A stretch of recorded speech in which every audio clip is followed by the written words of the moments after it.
तो आज का क्लास शुरू करते हैं। आज हम पढ़ाने वाले हैं मेंसुरेशन का एक कोन चैप्टर। ठीक है, क्या पढ़ाने वाले हैं? कोन। कोन कोन मेरा कैसा है? 3 डायमेंशनल है। 3 डायमेंशनल फिगर है। 2D 3D होता है ना, तो कैसा है ये? 3 डायमेंशनल फिगर। इसके बारे में थोड़ा सा एक्सप्लेन कर रहे हैं कैसे क्या होता है। ये देखिए क्या है ये हुआ सिलेंडर मेरा। ठीक है, सिलेंडर नहीं पढ़ाएंगे आज, कोन ही पढ़ा रहे, जस्ट इसका एक फॉर्मूला ही सिर्फ लिख रहे हैं। ये मेरा सिलेंडर हुआ। सिलेंडर का ये नीचे भी एक सर्कुलर बेस रहता है, ऊपर में भी एक सर्कल रहता है। सर्कल का मान लीजिए ये वाला सेंटर, ये वाला सर्कल होगा ना, ये वाला सर्कल और ये वाला भी सर्कल, तो इसका ये वाला सेंटर है। अब कोन जो होगा वो अगर इस सिलेंडर को हम इस हिसाब से काटे, देखिएगा ध्यान देइए, इस सिलेंडर को हम इस तरह से कट करके निकाल दें,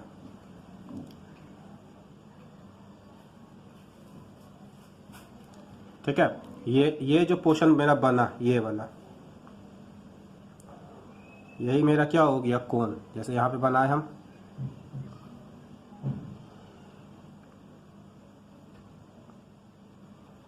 ठीक है, ये मेरा हो गया कोन। नीचे सर्कल शेप का रहेगा, तो जब ये सर्कल है, सर्कल का सेंटर रहेगा, तो ये मेरा हो गया सेंटर।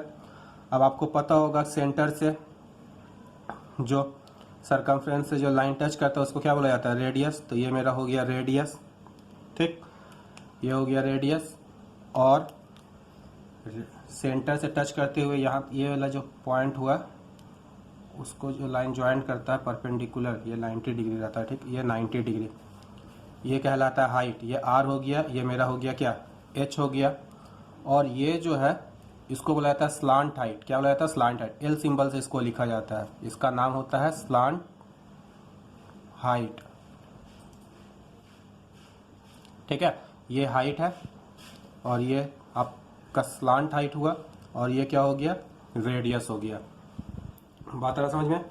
अब बाबू यहाँ पे देखो ये चीज़, ये एक राइट एंगल ट्राइंगल बन रहा ना, ये एक राइट एंगल ट्राइंगल, ये वाला यहाँ से लेकर के देखो ये 90 डिग्री। जब ये राइट एंगल ट्राइंगल बन रहा है तो आपको बता देना 90 डिग्री का ऑपोजिट वाला जो साइड रहता है, 90 डिग्री का जो ऑपोजिट वाला साइड रहता है, यानी कि ये क्या कहलाएगा? आपका हाइपोटेन्यूज। ये क्या हो जाएगा? हाइपोटेन्यूज। सिंबल से आप लोग धोखा नहीं खाइएगा, ये हाइट है। ठीक, ये हाइट है। हाइपोटेन्यूज का रोल यहाँ पे कौन प्ले कर रहा है? हाइपोटेन्यूज का रोल यहाँ पे स्लांट हाइट प्ले कर रहा है। ठीक है, तो ये आपका हो गया स्लांट हाइट जो हाइपोटेन्यूज का रोल प्ले कर रहा है, ये आपका हो गया हाइट, और ये आपका रेडियस हो गया, बेस पकड़ रहा है। तो एक राइट एंगल ट्राइंगल में हम लोग का ये फॉर्मूला पता होना चाहिए कि हाइपोटेन्यूज का स्क्वायर इक्वल टू क्या होता है? P square plus B square, यानी कि H square plus R square. ये रिलेशन आप लोग याद रखिएगा। ये किस में रिलेशन है? रिलेशन किसके किसके बीच में है? ये स्लांट हाइट, हाइट और रेडियस, ये इसको लेकर के रिलेशन। तो पहला रिलेशन हम लोग ये वाला जाने। ठीक है, कुछ फॉर्मूला इस पे हम डिस्कस बताते हैं आपको, क्या क्या फॉर्मूला है। ये वाला रिलेशन, पहला रिलेशन तो ये वाला। दूसरा आप यहाँ पे ध्यान दीजिएगा, नंबर 1, वॉल्यूम ऑफ कोन जो होता है, क्या होता है? वॉल्यूम ऑफ कोन। अच्छा, वॉल्यूम ऑफ कोन से पहले हम एरिया लिख रहे हैं, पहले एरिया समझा रहे हैं। देखिए एरिया, यहाँ पे कोन का एरिया 2 तरीके से होता है। ठीक है, एक को बोला जाता है टोटल होल सरफेस एरिया या फिर टोटल सरफेस एरिया। दूसरा को बोला जाता है स्लांट साइड सरफेस, ये दूसरा को बोला जाता है कर्व सरफेस एरिया। ठीक है, दूसरा क्या बोला जाता है? Curve surface area. एक होता है टोटल सरफेस एरिया, एक होता है curve surface area. Curve surface area का ही दूसरा नाम है लैटरल सरफेस एरिया। तो लैटरल सरफेस एरिया का जो फॉर्मूला होता है, क्या होता है लैटरल सरफेस एरिया? हम बता रहे हैं, पहले फॉर्मूला लिखते हैं। लैटरल सरफेस एरिया, इसका जो फॉर्मूला होता है वो होता है पाई आर एल। पाई का वैल्यू आपको पता होना चाहिए। पाई का वैल्यू क्या होता है? 22/7 या फिर 3.14। क्लियर है? हो गया पाई। आर आपका रेडियस हो गया, एल मेरा क्या हो गया? स्लांट हाइट हो गया। तो ये हो गया लैटरल सरफेस एरिया। अच्छा नीचे बाबू ये कौन सा है? बेस इसका जो है, कोन का जो बेस होता है, कोन का जो बेस होता है वो कौन सा शेप का रहता है? सर्कल शेप का रहता है। ये कोन का जो बेस है वो कौन सा शेप का है? सर्कल है।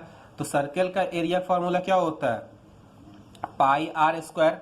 तो यानी कि एरिया ऑफ बेस अगर हम लिखना चाहें, area of base, area of base किसका, कोन का, एरिया ऑफ बेस किसका, कोन का, तो क्या हो जाएगा, पाई आर स्क्वायर। तो लैटरल सरफेस एरिया, देखो लैटरल सरफेस एरिया क्या होता है, ये जो कर्व पोर्शन होता है ना, उसी को लैटरल सरफेस एरिया बोला जाता है। जैसे हम यहाँ पे आपको समझा रहे हैं, सपोज कर हम इससे कोन बना रहे हैं,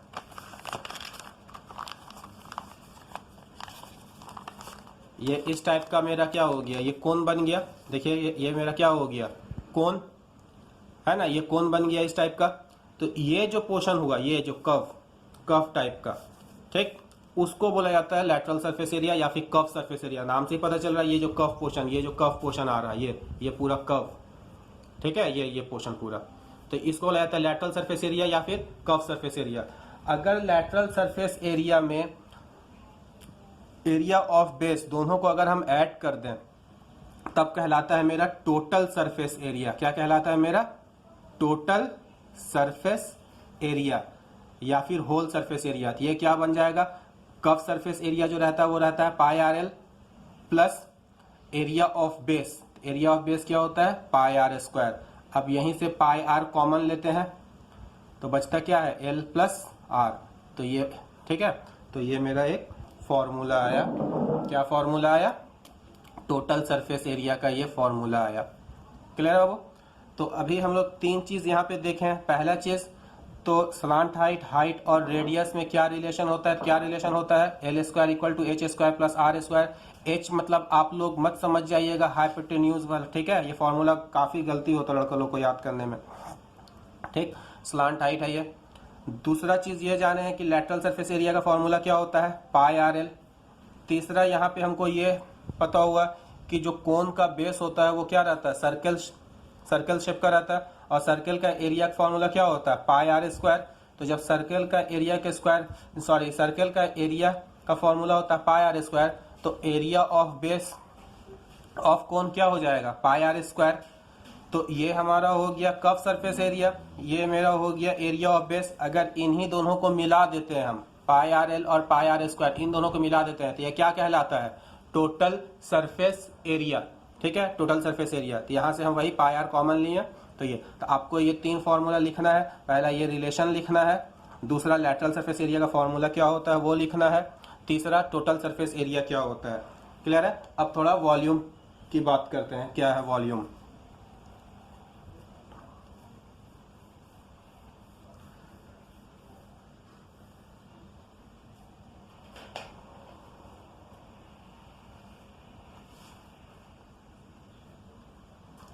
देखिए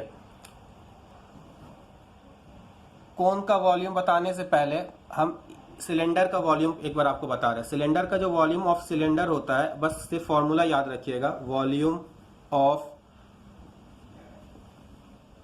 सिलेंडर जो होता है वो होता है पाई आर स्क्वायर एच।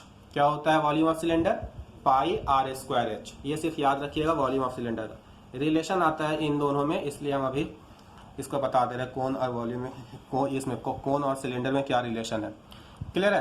अब देखो वो यहाँ पे हम बात कर रहे हैं वॉल्यूम ऑफ कोन क्या होता है। देखिए यहाँ पे लिखना, वॉल्यूम ऑफ कोन का जो फॉर्मूला होता है वो होता है 1/3 पाई आर स्क्वायर एच।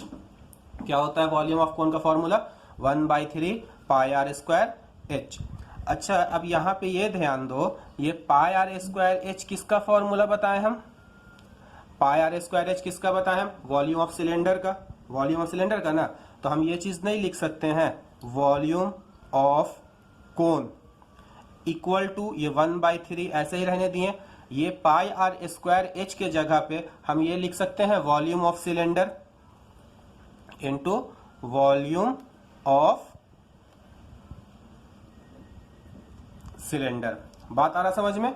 अब एक काम करो, हम ये यहां से देखो, हम ये एक काम कर रहे हैं, वॉल्यूम ऑफ कोन बाई, इसको नीचे लेकर के आ रहे हैं, volume of cylinder equal to कितना हो जाएगा, 1/3। ये काफी बार रिलेशन पूछा जाता है एग्जाम में, वॉल्यूम ऑफ कोन और वॉल्यूम ऑफ सिलेंडर का रेशियो क्या होता है। क्या होता है रेशियो? 1:3 का होता है। पहला चीज ये, या फिर ऐसे करके हो सकता है क्रॉस मल्टीप्लाई करके दे दे। यहां से अगर हम एक स्टेप और आगे जाएं तो ये होगा ना, volume of cylinder cross multiply कर रहे हैं तो इक्वल टू क्या हो जाएगा, 3 इंटू वॉल्यूम ऑफ कोन। ये रिलेशन आप लोग याद रखिएगा, ठीक है। एग्जाम में ये ऑब्जेक्टिव में 1 या 2 मार्क्स में पूछता है, what is the relation between volume of cylinder and volume of cone if radius and height are same. अगर रेडियस और हाइट सेम रहता है तब, ठीक है। या तो रेशियो पूछता है या तो फिर ये पूछता है। तो यहाँ तक उम्मीद कर रहे हैं कि आपको समझ में आया होगा। ये ज़्यादा कुछ है नहीं, बेसिक सा फॉर्मूला है, इसको याद कीजिएगा। हम तीनों फॉर्मूला या चारों जितना भी इसका फॉर्मूला है हम एक जगह लिख दे रहे हैं। ये रिलेशन आप लोग मार्क कर ये कर लीजिएगा, ठीक है। हम सारा रिलेशन को एक बार लिख ले रहे हैं, उसके बाद आज का एक क्लास शुरू करते हैं।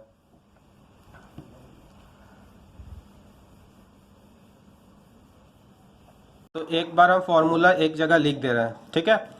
पहला लिखे थे हम रिलेशन, क्या होता है, L² equal to R² plus H²। बना दे जाए डायग्राम आपको लोग का आसानी के लिए।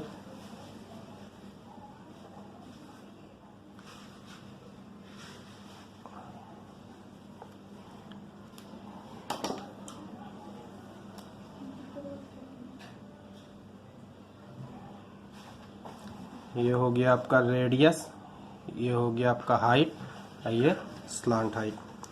तो पहला तो ये relation L² equal to R² plus H², ठीक है। पहला चीज़ ये। दूसरा चीज़ lateral surface area, lateral surface area. Lateral surface area को कर्व सरफेस एरिया भी बोला जाता है। इसका फॉर्मूला क्या होता है, πr/l। पाई मेरा क्या हो गया, पाई का वैल्यू कितना होता है 22/7 या फिर 3.14 लेंगे। थर्ड नंबर में, अच्छा एरिया ऑफ बेस, बेस कौन सा शेप का है, सर्कल शेप का है। तो area of base of cone क्या हो जाएगा, वो πr²। क्यों πr² होगा, क्योंकि सर्कल का है ना। सर्कल के एरिया फॉर्मूला क्या होता है, πr²। Number 4 total surface area, total surface area, total surface area in दोनों को ऐड करके होता है टोटल कर्व सरफेस एरिया और ये एरिया ऑफ बेस, यानी कि πrl प्लस πr²। तो यहाँ से πr कॉमन लेंगे तो बचेगा l प्लस r, ठीक है। तो ये अब याद रखिएगा, ये सारा, ये वाला, ये वाला और ये वाला। वॉल्यूम ऑफ कोन क्या होगा, 1/3 πr²h, ठीक है। आप ये फॉर्मूला लिख लीजिएगा, उसको याद कीजिएगा, क्लियर है। और एक जो रिलेशन बताए थे, क्या रिलेशन बताए थे हम, volume of cone by volume of cylinder, कितना बताए थे हम, 1/3। ये याद रखिएगा, ठीक है। अब बात करते हैं, कुछ यूनिट हम बता दे रहे हैं, आपको पता होगा सभी को, फिर भी अब मेरा जो काम है वो कर दे रहा है। एरिया, एरिया का यूनिट क्या होता है, यूनिट क्या होगा, मीटर स्क्वायर होगा, सेंटीमीटर स्क्वायर होगा, इसी सब चीज़ में होगा। या फिर इसको स्क्वायर मीटर बोला जाता है, स्क्वायर सेंटीमीटर बोला जाता है, ठीक है। जब भी हम देखेंगे कि metre square, centimetre square, decimetre square, बस हम एग्जाम्पल के लिए 2 लिए, ठीक है। जब भी स्क्वायर में रहेगा तो हम समझ जाएंगे मेरा एरिया दिया हुआ है। कभी कभी क्या होता है कि जैसे हिंदी मीडियम वाले बच्चों को या उर्दू मीडियम वाले बच्चों को या फिर बहुत सारे को, इंग्लिश मीडियम वाले को भी समझ में नहीं आता है कि एरिया दिया हुआ है, वॉल्यूम दिया हुआ है उन लोग को। तो अगर नहीं समझ में आए लैंग्वेज से तो आप यूनिट से पहचानने की कोशिश कीजिएगा। जिसमें स्क्वायर लगा हुआ वो मेरा क्या हो गया, एरिया हो गया, और जिसमें क्यूब लगा रहेगा वो क्या हो जाएगा, वॉल्यूम हो जाएगा। जैसे मीटर क्यूब रहेगा, सेंटीमीटर क्यूब रहेगा, इसको ऐसे भी लिखा जा सकता है, क्यूबिक मीटर, क्यूबिक सेंटीमीटर। तो जहाँ चीज ये क्यूब में रहेगा वो आपका हो जाएगा वॉल्यूम, और जहाँ स्क्वायर में रहेगा वो हो जाएगा आपका एरिया। अब कुछ चीज़ हम बता देते हैं कि कहाँ पे हम लोग वॉल्यूम निकालेंगे, कैसे समझेंगे, कहाँ पे क्या एरिया का बात हो रहा है कैसे समझेंगे। सपोज कीजिए आपको कोई भी चीज़ को पेंट करना है, ठीक है। सपोज कीजिए आपको कोई भी चीज़ को पेंट करना है। ये कोन लिए हम, ये कोन को आपको क्या करना है, ये कोन ले रहे हैं हम, देखिए ये कोन को आपको पेंट करना है, ठीक है। तो पेंट आप कहाँ कीजिएगा, पेंट जब कीजिएगा तो कहाँ कीजिएगा, ये सब पोर्शन में कीजिएगा, ठीक है। तो अगर पेंट जब करना रहेगा तो हम क्या लेंगे, एरिया लेंगे, ठीक है। पेंट हो गया, पॉलिश हो गया, ये सब चीज करने के लिए क्या चीज करेंगे, हम एरिया निकालेंगे, ठीक। और अगर ये बोला जाएगा कि इसके अंदर कितना पानी जूस जो भी है, इसके अंदर कितना पानी जूस कुछ भी कितना है, तो उस केस में क्या निकालेंगे हम लोग, वॉल्यूम निकालेंगे। बात समझ में आ रहा। जब भी पेंटिंग का बात होगा, पॉलिशिंग का बात होगा, ये सब चीज जब भी होगा तो हम लोग लेंगे एरिया, और इसके अंदर कितना है मान लिया जाए वो चीज पूछेगा तो हम उसमें क्या निकालेंगे, वॉल्यूम निकालेंगे। या फिर मान लीजिए ये लोहे का बना हुआ है, ठीक। तो अगर लोहे का बना हुआ है तो कितना क्वांटिटी लोहा से बना हुआ है ये, तो उस केस में भी हम लोग क्या निकालेंगे, वॉल्यूम। कोई भी चीज किस चीज से बना हुआ है उसका क्वांटिटी अगर कहेगा तो हम लोग उस केस में भी वॉल्यूम निकालेंगे। क्वेश्चन करेंगे तो आपको बेहतर समझ में आएगा। चलिए अब क्वेश्चन की तरफ चलते हैं। तो ये मेरा आज का फर्स्ट क्वेश्चन लिए हम, क्या कह रहा है, in a right circular conical tent, कोई एक राइट सर्कुलर कोनिकल टेंट है। राइट सर्कुलर कोन ही हम लोग का सिलेबस में, ठीक है। राइट सर्कुलर इसलिए नाम दिया जाता है क्योंकि बताया था ना राइट एंगल ट्राइंगल, तभी ना रिलेशन आया था L² = H² + R², इसलिए, ठीक है। एक कोनिकल टेंट है। सबसे पहले हम एक कोनिकल टेंट बना ले रहे हैं।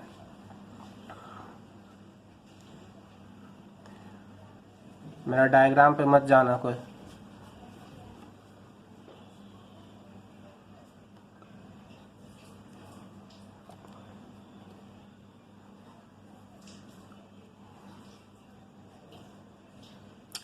गलत बन गया, ठीक है। मेरा फिर से बना रहे हैं। सबसे फालतू काम है डायग्राम बनाना। ये एक कोनिकल टेंट बना रहे हैं।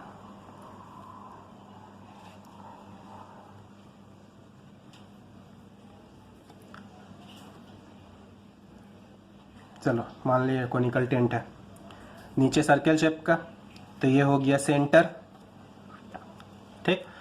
ये होता है आपका हाइट, हम लिख दे रहे हैं, ये R अलग पेन से लिख रहे, पहचानने में आसानी होगा।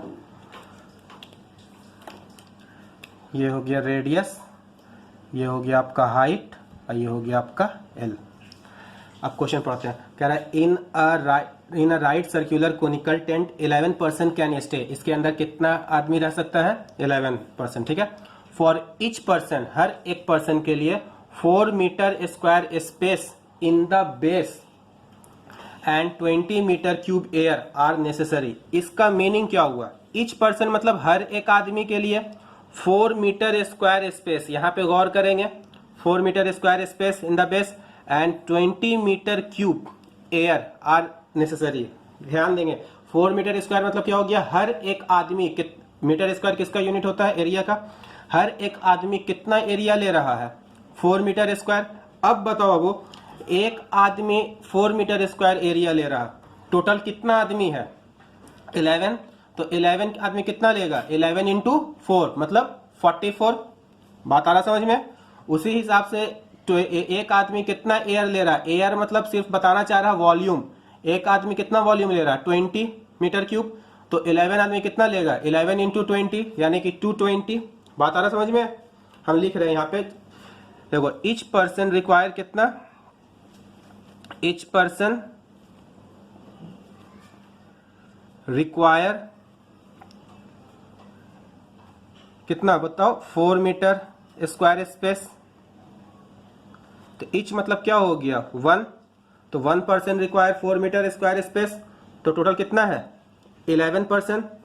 तो 11% रिक्वायर कितना, 11 इंटू 4 मतलब 44 मीटर स्क्वायर। अब बताओ ये क्या दिया हुआ है, मीटर स्क्वायर दिख रहा हमको, मीटर स्क्वायर दिख रहा मतलब ये एरिया हो गया। तो ये मेरा एरिया। अब चूंकि कोन की बात हो रही है तो कोन में हम लोग जानते हैं 3 तरह का एरिया है, एक है लैटरल सरफेस एरिया, एक है एरिया ऑफ बेस, और एक हुआ टोटल सरफेस एरिया। तो ये उन तीनों में से क्या है? ये 44 मीटर स्क्वायर। आप लोग बोलो क्या होगा, क्या हो सकता है ये? 44 metre square lateral surface area होगा, या फिर एरिया ऑफ बेस होगा, या फिर टोटल सरफेस एरिया होगा। यहां पे हम एग्जाम्पल के तौर पे ये सब जो कोन है, ये क्या है? कोन। अब आप बताओ, ये कोन शेप का है, आदमी कहाँ रहेगा? नीचे जमीन पे रहेगा? ये जो अगर कोन हम बना रहे हैं, ये कोन है, तो नीचे जमीन पे रहेगा या यहाँ पे लटक करके आदमी बैठेगा या सोएगा? नीचे ही न रहेगा, यानी कि लैटरल सरफेस एरिया होगा नहीं। यहाँ पे तो तुमको ही बैठा देंगे, एक कोन शेप का टेंट दे देंगे, अगर तुमको कहेंगे जाकर के अंदर बैठो, तो क्या लटक करके सब कोई बैठेगा यहाँ पे? नहीं ना, जाहिर सी बात है जमीन पे ही। तो जमीन मेरा कौन सा शेप का है? सर्कल शेप का है, सर्कल शेप का है ना। यानी कि ये क्या दिया हुआ है मेरा? एरिया ऑफ बेस दिया हुआ है। ये क्या दिया हुआ है? Area of base. तो देयरफॉर लिखेंगे हम लोग क्या चीज? Area of base. अब बेस मेरा क्या है? सर्कल। इक्वल टू कितना हो गया? 44 मीटर स्क्वायर। अब एरिया ऑफ बेस का फॉर्मूला क्या होता है? Pi are square equal to कितना हो गया? 44 मीटर स्क्वायर। बात आ रहा समझ में? यानी कि ये मेरा आ गया पाई आर स्क्वायर का वैल्यू कितना आ गया? 44। बहुत कोई सोच रहा होगा कि हम पाई का वैल्यू 22/7 करेंगे, उतना झमेला हम करने नहीं जा रहे हैं, बस हम यहाँ तक इसको सम्स को छोड़ रहे हैं। आगे देखो क्या दिया हुआ है। एक आदमी कितना वॉल्यूम है? 20 मीटर क्यूब। तो वही लिखेंगे, ईच पर्सन रिक्वायर कितना वॉल्यूम? ईच पर्सन रिक्वायर्स कितना? 20 मीटर क्यूब एयर। तो टोटल कितना है? 11 है। तो 11 पर्सन रिक्वायर्स कितना हो जाएगा? 11 इंटू 20 मीटर क्यूब। अच्छा बाबू, ये क्या है मेरा? वॉल्यूम। तो वॉल्यूम तो एक ही जानते हैं, यानी लिखेंगे यहाँ पे वॉल्यूम ऑफ कोनिकल टेंट कितना हो गया? 11 इंटू 20 मीटर क्यूब। अच्छा, वॉल्यूम है तो वॉल्यूम का फॉर्मूला क्या बताए थे हम? बताओ। 1/3 pi are square h equal to 11 into 20। Clear है? अब यहाँ पे गौर करो, ये कितना दिया हुआ है? Pi are square. ये क्या है? Pi are square. और एक बार इसको गौर करो, इसका हम 1 नाम दे दे रहे हैं, तो इस 1/3 ऐसे हो गया। ये पाई आर स्क्वायर की जगह पे हम लोग 44 लिख सकते हैं, वैल्यू तो सेम है ना। आइए इंटू एच, आइए 11 इंटू 20 जैसे था यहाँ पे लिख देंगे बाई 1। बात आ रहा समझ में? अब देखो यहाँ से ऊपर ऊपर कटता है ना, तो ये हो गया 11 से कटेगा, 11 से कटेगा ना, तो ये हो गया 11 1 जा 11, 11 4 जा 44, और ये 4 से कटेगा ये 5, तो इधर बचा h/3 इक्वल टू 5। तो h का वैल्यू कितना आ गया? 15। यानी कि हाइट कितना आ गया टेंट का? 15। हमसे शायद हाइट ही पूछा था, let us determine the height of the tent. Height आपसे टेंट का पूछा था, तो हाइट टेंट का हाइट कितना निकल गया? 15 मीटर या सेंटीमीटर? मीटर। 15 मीटर। तो लिखेंगे therefore the required height of the tent is 15 metre. Clear है? चलते हैं नेक्स्ट क्वेश्चन।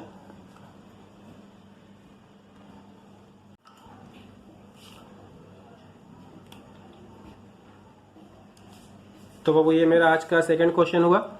क्या कह रहा? 77 square metre tarpaulin is required to make a right circular conical tent. एक 77 स्क्वायर मीटर ट्रिपल का जरूरत पड़ा कोनिकल टेंट बनाने के लिए। ठीक है, तो कोनिकल टेंट हम पहले सबसे पहले शेप बना ले रहे हैं कोनिकल टेंट का। तो ये बाबू मेरा बन गया है कोनिकल टेंट। ये नीचे जमीन है, जमीन कौन सा शेप में रहेगा? सर्कल। तो ये हम बना लिए अपना कोनिकल टेंट। ये नीचे सर्कल है तो इसका ये सेंटर हो गया, ये हो गया हाइट, ये मेरा कहलाएगा रेडियस, ये कहलाएगा आपका हाइट, और ये कहलाएगा आपका स्लांट हाइट। ठीक है बाबू? अब ये बताओ, स्क्वायर मीटर देख करके आपके मन से क्या आवाज आ रहा है? ये क्या है? एरिया है। फिर बात वही आता है कि कौन जब चैप्टर पढ़ रहे हैं तो हम 3 एरिया को लेके बात करते हैं। क्या क्या चीज़, एरिया ऑफ एक होता है एरिया ऑफ बेस, दूसरा होता है स्लांट, ये सॉरी क्या बोला, लैटरल सरफेस एरिया, तीसरा होता है होल सरफेस एरिया। तो टेंट बनाने के लिए त्रिपाल बोला जाता है कपड़ा, टेंट बनाने के लिए जो कपड़ा जरूरत होता है उसको बोला जाता है त्रिपाल। टेंट बनाने के लिए हमको क्या लगेगा, कपड़ा लगेगा। तो वो क्या, इस मान लीजिए हम बना दिए, ये मेरा कपड़ा था, यही मेरा मान लीजिए कपड़ा है, ये मेरा क्या है कपड़ा, इसको हम मोड़ रहे हैं, इसको मोड़ करके हम टेंट बना दिए। तो ये तो टेंट बन गया, ये मेरा टेंट बन गया, इसको खड़ा कर दिए। तो देखो ये जो जमीन है, जमीन में हमको टेंट, ये कपड़ा का जरूरत पड़ा, जमीन मेरा सर्कल शेप का है, ये जमीन मेरा सर्कल शेप का जाएगा, ठीक है। तो जमीन में मेरा कपड़े की जरूरत पड़ रहा नहीं ना, सिर्फ ये कफ पोर्शन के लिए पड़ा जरूरत, कफ पोर्शन के लिए ना। तो यानी कि ये किसका एरिया दिया हुआ है, कफ सरफेस एरिया दिया हुआ है। क्या दिया हुआ है, ये कफ सरफेस एरिया दिया हुआ, और कितना दिया हुआ है, ये 77 स्क्वायर मीटर। बात आ रहा समझ में। और स्लांट हाइट आपका कितना दिया हुआ है, 7। तो यानी कि ये मेरा स्लांट हाइट दिया हुआ है 7 मीटर दिया हुआ है, ठीक है। मेंसुरेशन में एक अच्छा चीज, सबसे अच्छा आसान चीज ये लगता है कि जो चीज आपको दिया हुआ है ना, जस्ट वो लिखिए और उसका फॉर्मूला लिखिए, और ज्यादा आपको दिमाग लगाने की जरूरत ही नहीं है। मेरा दिया हुआ एक लेटरल सरफेस एरिया, तो हम लेटरल सरफेस एरिया लिखेंगे। लेटरल सरफेस एरिया लिख रहे हैं हम, लेटरल सरफेस एरिया ऑफ किसका, कोनिकल टेंट, कोनिकल टेंट कितना दिया हुआ है, 77 स्क्वायर मीटर। अब आप लोग बताइए लेटरल सरफेस एरिया का फॉर्मूला क्या होता है, पाई आर एल। तो इसी का वैल्यू कितना दिया हुआ है, 77। अब वो पाई का वैल्यू क्या होता है, 22/7। आर दिया हुआ है, आर तो दिया हुआ नहीं है, तो आर के ऐसे ही लिखेंगे। एल कितना दिया हुआ है मेरा, 7 इक्वल टू कितना हो गया, 77। यहाँ पे लिख लेंगे एल इक्वल टू क्या है, 7 मीटर। अब देखो ये 7 से मेरा 7 कट गया, ये 11 से कटेगा 11 2, और ये 11 से कटेगा 7। तो यहाँ जो आया 2r इक्वल टू कितना आया, 7 आया। तो r का वैल्यू कितना आ गया बाबू, 7/2 आ गया। क्लियर है। आपसे पूछा क्या गया था, ये देखिए आपसे जो पूछा गया था वो क्या पूछा गया था, base area of the tent. Base area मतलब एरिया ऑफ बेस, क्या पूछा गया था आपसे, एरिया ऑफ बेस पूछा गया था। तो एरिया ऑफ बेस, वो बेस कौन सा शेप का रहता है, सर्कल शेप का रहता है। तो base area of base, area of base, तो बेस मेरा कौन सा शेप का रहता है, सर्कल। तो इसका क्या फॉर्मूला हो जाएगा, पाई आर स्क्वायर। तो पाई का वैल्यू कितना हो गया, 22/7, आर 7/2 स्क्वायर मतलब 2 बार, 7/2 इंटू 7/2। ये 7 से 7 कट गया, 2 से ये कट गया 11। तो 11 7 जा 77/2। इसको जब हम कट करेंगे 2 3 जा 6, 1 कैरी होगा, 2 8 जा 16, 2 5 जा 10, इतना मीटर स्क्वायर। यही हो गया। बात आ रहा समझ में आपको, ठीक है। तो आज बस इंट्रोडक्शन था हाइट, ये क्या चैप्टर है, कौन चैप्टर का इंट्रोडक्शन था आज, तो इसलिए आज ज़्यादा सम्स नहीं, सिर्फ 2 ही सम्स करवा रहे हैं। आने वाले क्लास में ज़्यादा सम्स करवाएंगे और कुछ अच्छा सम्स लेकर के आएंगे, ठीक है। तो आज का क्लास यहीं पे हम ख़त्म करते हैं। आपको इससे पहले जितना हम दिए हैं हाइट एंड डिस्टेंस में, अलजेब्रा में या क्लासेस में हम जितना करवा दिए हैं, आप लोग उसको अब अच्छा से प्रैक्टिस करते रहिएगा, ठीक है। ये जो टाइम आपका, देखिए अभी आपका स्कूल भी बंद है, तो आपको स्कूल का टाइम बचता होगा, सारा ट्यूशन वगैरह भी बंद है, तो सारा टाइम आपके, बहुत टाइम है अभी आपके पास पढ़ने के लिए। तो आप इसको ऐसे ही बर्बाद नहीं कीजिए। जितना कुछ हो चुका है पहले और अभी जो भी हो रहा है, आप उसको बार बार उसको अच्छे से रिवीजन करते रहिए। समझ में आया। आप ये मान कर चलिए कि जितना कुछ अभी तक पढ़ाई हो गया लॉकडाउन के बाद, उतना का ही समझिए फाइनल एग्जाम आपको देना है। तो फाइनल एग्जाम के लिए कैसे तैयारी किया जाता है एकदम, ठीक है। उसी तरह सोचिए कि आप लोग को सिलेक्शन के बाद छुट्टी दिया गया है अच्छा से पढ़ने के लिए, और जैसे ही लॉकडाउन खत्म होगा समझिए कि आप फाइनल एग्जाम देने जा रहे हैं। तो कैसे तैयारी रहना चाहिए, पूरा चीज़ एकदम अच्छा से प्रैक्टिस रहेगा, तभी तो आप ये चीज़ दिमाग में रख करके चलिए और ये सोच करके ही प्रैक्टिस कीजिए।